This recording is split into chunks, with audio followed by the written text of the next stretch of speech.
On poursuit dans le monde judiciaire. Vous vous souvenez peut-être de cet homme de Malartic tabassé à mort à l'été 2024?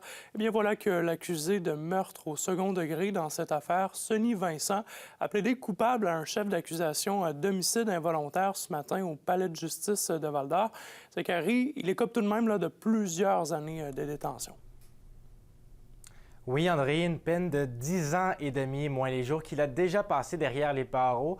Donc, il lui reste encore 8 ans et demi ferme. Cette peine qui est réduite est une suggestion commune de la Couronne et de la Défense après que l'accusé ait reconnu les faits infligés à la victime, qui est Sylvain Lizotte, âgé de 44 ans, il y a donc 1 an et demi, soit de l'avoir violemment tabassé en le rouant de coups en pleine rue à Malartic avant de prendre la fuite et en cavale de quelques jours, et ce, après des semaines de tension, notamment en raison d'une idylle amoureuse avec une femme. Les deux se connaissaient bien, étant tous les deux impliqués dans le trafic de drogue. La victime avait malheureusement succombé à ses blessures au centre hospitalier.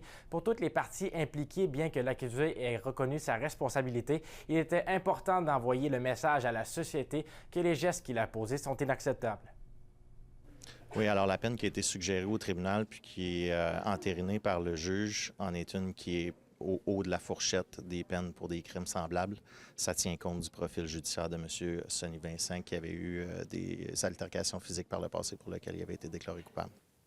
Il y avait beaucoup d'émotions dans la salle, des membres de la famille qui ont aussi livré des témoignages, Zachary.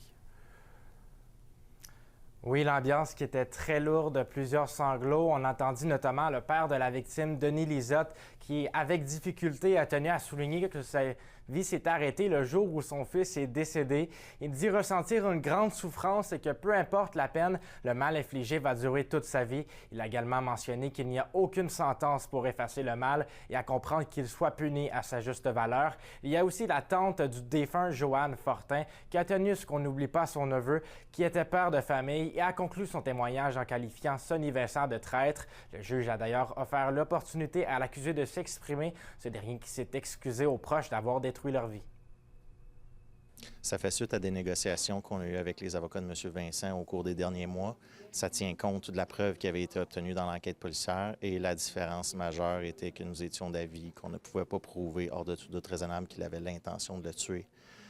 C'est d'ailleurs ce qui ressort de la preuve, qu'il n'y avait pas d'intention de le tuer quand il s'en est pris à lui physiquement. Oui, la famille est satisfaite de la peine qui est rendue, mais c'est surtout la fin d'une étape judiciaire qui va leur permettre de tourner la page et de poursuivre leur deuil.